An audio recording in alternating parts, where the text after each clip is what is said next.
2026 August 12 ബുധനാഴ്ച നടക്കാൻ പോകുന്ന സമ്പൂർണ്ണ സൂര്യഗ്രഹണം വൈദിക ജ്യോതിഷപ്രകാരം കർക്കിടക രാശിയിലാണ്.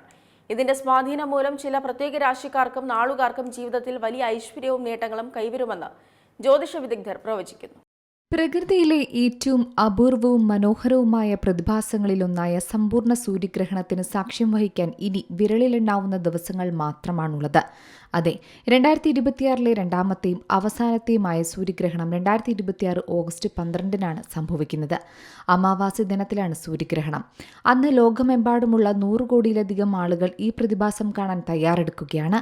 സമ്പൂർണ്ണ സൂര്യഗ്രഹണം ഉണ്ടാകുന്നത് ചന്ദ്രൻ ഭൂമിക്കും സൂര്യനുമിടയിൽ കൃത്യമായി വരികയും സൂര്യനെ പൂർണ്ണമായി മറയ്ക്കുകയും ചെയ്യുന്ന സമയത്താണ്. അതായത് കറുത്ത വാവ് ദിവസങ്ങളിൽ മാത്രം സംഭവിക്കുന്ന ഈ പ്രതിഭാസത്തിൽ സൂര്യന്റെ പ്രകാശം ഭൂമിയിൽ പതിക്കുന്നത് ചന്ദ്രൻ പൂർണ്ണമായി തടയുകയാണ് ചെയ്യുന്നത്. സൂര്യഗ്രഹണം വൈദിക ജ്യോതിഷപ്രകാരം കർക്കിടക രാശിയിലാണ്.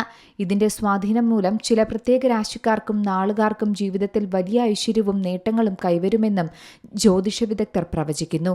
പ്രത്യേകിച്ച് മേടം, കർക്കിടകം, തുലാം, മകരം എന്നീ 4 പ്രത്യേക രാശികളിൽ ജനിച്ചവർ ഈ കാലയളവിൽ അതീവ ജാഗ്രത പാലിക്കാൻ പറയുന്നുണ്ട്. കാരണം അവർക്ക് ജീവിതത്തിന്റെ വിവിധ മേഖലകളിൽ ചില പ്രധാന വെല്ലുവിളികൾ അപ്പോൾ നേരിടേണ്ടി വന്നേക്കാമെന്നും ജ്യോതിഷപ്രകാരം പറയുന്നു. ലോകത്തെ വിസ്മയിപ്പിച്ചുകൊണ്ട് പകൽ വെളിച്ചം പെട്ടെന്ന് ഇരുട്ടിലേക്ക് വഴിമാറുന്നത് ഇതിന്റെ പ്രത്യേകതയാണ്. അതായത് ശാസ്ത്രലോകം വ്യക്തമാക്കുന്നത് യൂറോപ്പിന്റെ വിവിധ ഭാഗങ്ങളിൽ 1 മിനിറ്റിലധികം നേരം സമ്പൂർണ്ണ ഇരുട്ട് അനുഭവപ്പെടുമെന്നാണ്. ജ്യോതിഷത്തിൽ സൂര്യൻ ജീവിതത്തിലെ അന്ധകാരത്തെ അകറ്റുകയും അതിൽ പ്രകാശം നിറയ്ക്കുകയും ചെയ്യുമെന്ന് വിശ്വസിക്കപ്പെടുന്നു. സൂര്യനെ ആരാധിക്കുക വഴി ജീവിതത്തിൽ ഊർജ്ജവും ശക്തിയും കൂടുമെന്നും വിശ്വസിക്കുന്നുണ്ട്. എന്നാൽ ഇത്രയും പ്രത്യേകതയുള്ള സൂര്യഭഗവാൻ എല്ലാവരെയും ഒരുപോലെ അനുഗ്രഹിക്കുമെന്ന് മാത്രം കരുതേണ്ട. കാരണം അത് നൽകുന്ന ഫലങ്ങൾ വ്യത്യസ്തമായിരിക്കും. പറഞ്ഞു വരുന്നത് സൂര്യഗ്രഹണത്തെക്കുറിച്ചാണ്. ഇക്കുറി വരുന്ന സൂര്യഗ്രഹണം ചില രാശിക്കാരുടെ ജീവിതത്തിൽ കാര്യമായ മാറ്റങ്ങൾ സംഭവിപ്പിക്കുമെന്നാണ് പറയുന്നത്. ഇത് ജ്യോതിഷികൾ വിശ്വസിക്കുന്നു. സൂര്യഗ്രഹണത്തിന് ശേഷം ചില രാശിക്കാർക്ക് ജീവിതം മെച്ചപ്പെടും. അതിലൂടെ നല്ല നേട്ടങ്ങളും വന്നുചേരും. അതായത് സൂര്യഗ്രഹണത്തിന് ശേഷം മേടൻ രാശിക്കാർക്ക് പുതിയ അവസരങ്ങൾ ലഭിക്കാൻ സാധ്യതയുണ്ടെന്ന് പറയുന്നു. ജോലി ചെയ്യുന്നവർക്ക് ഉത്തരവാദിത്തങ്ങൾ വർദ്ധിക്കാനും അതുവഴി കരിയറിൽ മുന്നേറ്റമുണ്ടാകുമെന്നും പറയുന്നുണ്ട്. എന്നാൽ ചിങ്ങം രാശിക്കാർക്കാകട്ടെ സൂര്യഗ്രഹണത്തിന് ശേഷമുള്ള സമയം അനുകൂലമായിരിക്കുമെന്ന് വിശ്വസിക്കാം.